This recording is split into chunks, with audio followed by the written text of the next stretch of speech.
یہاں پہ ایک بہت بڑا عقیدے کا مسئلہ بھی ہے، اور ہمارا اگر آپ ان معنوں میں کہہ لیں کہ صوفیوں کا اور ہمارا اس بارے میں بہت بڑا اختلاف موجود ہے، اور یہ عقیدے کا ایک مسئلہ ہے۔ اللہ تعالیٰ نے شہید کے بارے میں کہا اس کو مردہ نہیں کہنا، اس کو مردہ گمان نہیں کرنا، لیکن کیا اس کو مردہ نہ کہنے سے یا مردہ گمان نہ کرنے سے مراد یہ ہے کہ وہ زندہ اسی دنیا میں ہے؟ کیا اس کی زندگی کے احکامات اسی دنیا کے مطابق لگیں گے؟ یہ وہ کج فہمی ہے، یہ وہ کم عقلی ہے جس کی وجہ سے امت کے اندر عقیدے کا بہت بڑا بگاڑ پیدا کر دیا گیا، صوفیوں نے پیدا کیا۔ میرے بھائیوں، شہید اللہ کے ہاں زندہ ہے، اللہ کے ہاں رزق بھی لے رہا ہے، اور ہر بندہ جو مر جاتا ہے وہ حیات برزخی میں چلا جاتا ہے۔ اس میں اختلاف تو ہے نہیں تھا، اختلاف جان بوجھ کے ڈالا گیا۔ ہم میں سے بھی جتنے بھی اہل حدیث ہیں سب حیات برزخی کے قائل ہیں۔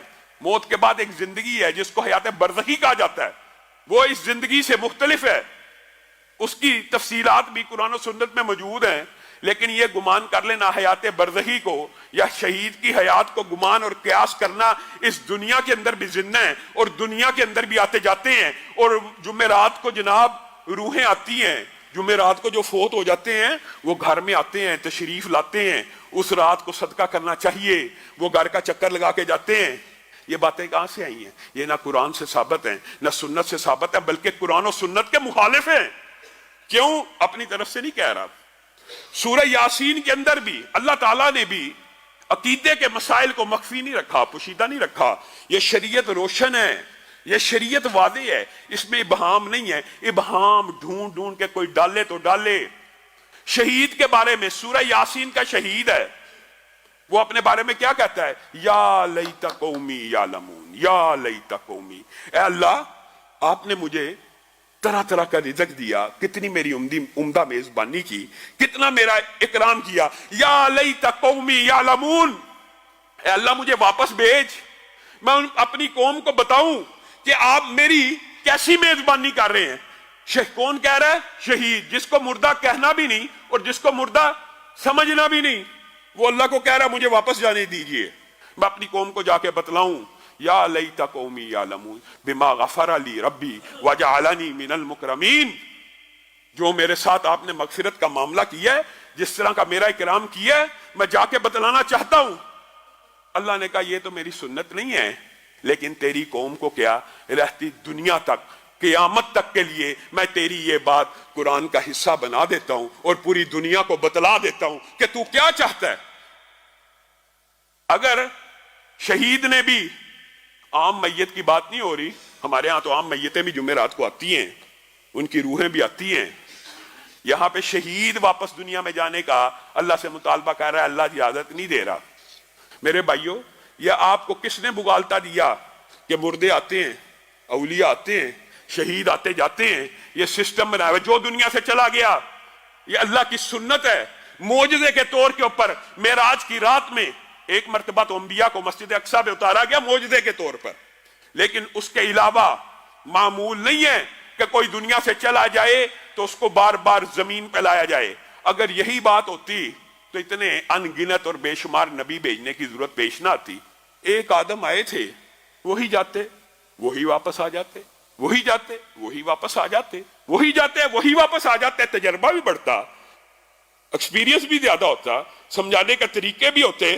نہیں، جو ایک مرتبہ چلا گیا وہ اس حیات برزخی میں چلا گیا جہاں سے واپس دنیا میں آنا ممکن نہیں ہے۔ اگر ممکن ہوتا تو شہید یاسین کو اللہ اجازت دیتا، شہداء کو اللہ تعالیٰ اجازت دیتا کہ جاؤ واپس گھروں میں جاؤ۔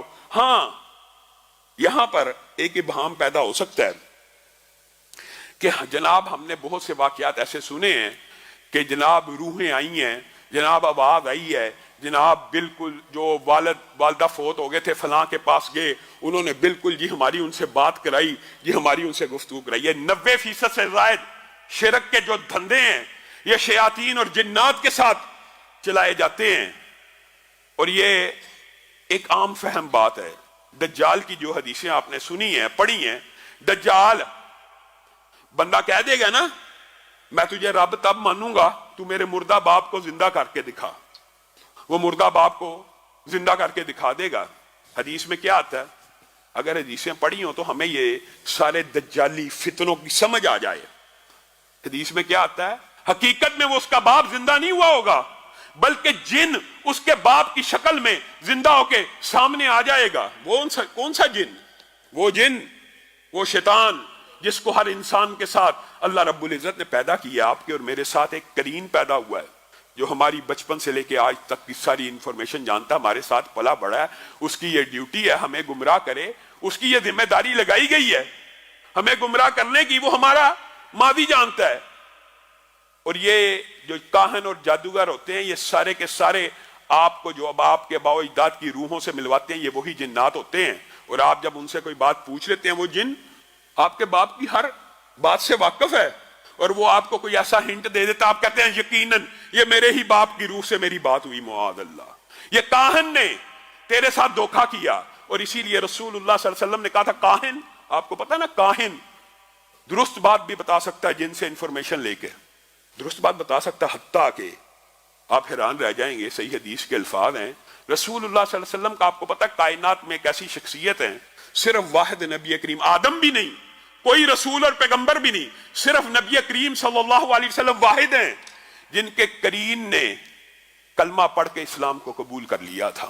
واحد ہیں کہ جن کے ساتھ جو شیطان پیدا ہوا تھا گمراہ کرنے کے لیے، وہ بھی رسول اللہ صلی اللہ علیہ وسلم کی اخلاق، عادات اور عبادات سے متاثر ہو کے اسلام کو قبول کر لیتا ہے. واحد ہے، واحد. لیکن نبی کریم صلی اللہ علیہ وسلم بھی جب چیک کرنے گئے تھے، آپ نے ساروں نے یہ حدیث پڑھی بھی ابن سیاد والی، تو اس نے اس عالم میں کہ کرین ابھی مسلمان ہے لیکن نبی کریم نے پوچھا تھا میں کیا سوچ رہا ہوں، تو اس نے کہہ دیا تھا آپ دکھ سوچ رہے ہیں، مجھے لگتا ہے دکھ. حالانکہ آپ کیا سوچ رہے تھے؟ سورہ دخان، سورہ دخان سوچ رہے تھے. گویا وہ بعض چیزوں کو اچک لیا اس نے بھی، پورا پہنچ نہ سکا لیکن دھوئیں تک پہنچ گیا کہ آپ کوئی ایسی بات سوچتے ہیں اور میں اور آپ. اسی لیے رسول اللہ صلی اللہ علیہ وسلم نے کہا تھا کاہن درست بات کر سکتا ہے آپ کے جن سے انفارمیشن لے کے، جی فلاں جی کیا کھا کے آیا ہے، یہ جی یہ چیز کھا کے آیا ہے، یہ بتانے والا ولی اللہ ہے؟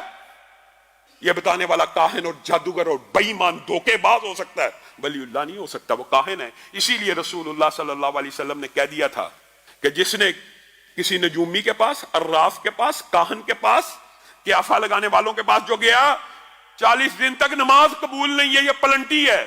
اور جس نے اس کی بات کی تصدیق کی، حالانکہ سچ بول سکتا ہے، جس نے اس کی بات کی تصدیق کی اس نے میں محمد صلی اللہ علیہ وسلم کے اوپر اترنے والی وحی کا انکار کر دیا.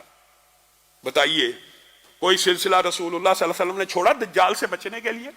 آپ آج ہم چھوٹے چھوٹے دجالوں اور کاہنوں کے اوپر ایمان لے کے اچھا تو بے ایمان ہیں، نماز کا جن کو خیال نہیں ہے، شریعت کا جن کو پاس نہیں ہے. میرے بھائیوں یہ کیسا عقیدہ ہے، یہ کیسا فلسفہ ہے؟ جو بندہ تمہیں کہہ رہا ہے میں ولی اللہ ہوں اور میں تمہیں اللہ سے ملانا چاہتا ہوں، خود وہ بندہ 6 مہینے سے نہایا نہیں ہے، 6 مہینے سے اس نے نماز نہیں پڑھی، وہ آپ کو اللہ سے ملانا چاہتا ہے کہ شیطان سے ملانا چاہتا ہے. اور یہ اللہ معاف کرے یہ بات کہتے ہوئے بھی شرم آتی ہے، جی یہ بڑے پہنچے ہوئے ہیں. کہاں پہنچے ہوئے ہیں جی؟ ان کے اوپر تو نمازیں بھی معاف ہو گئی ہیں. جو نمازیں انبیاء اور صحابہ میں معاف نہیں ہیں وہ آج کل کے اس بے ایمان جادوگر کے اوپر جو اپنے آپ کو ولی اللہ کہتا ہے معاف ہو گئی ہیں. 6 مہینے سے جی نہائے نہیں ہیں، بڑے پہنچے ہوئے ہیں.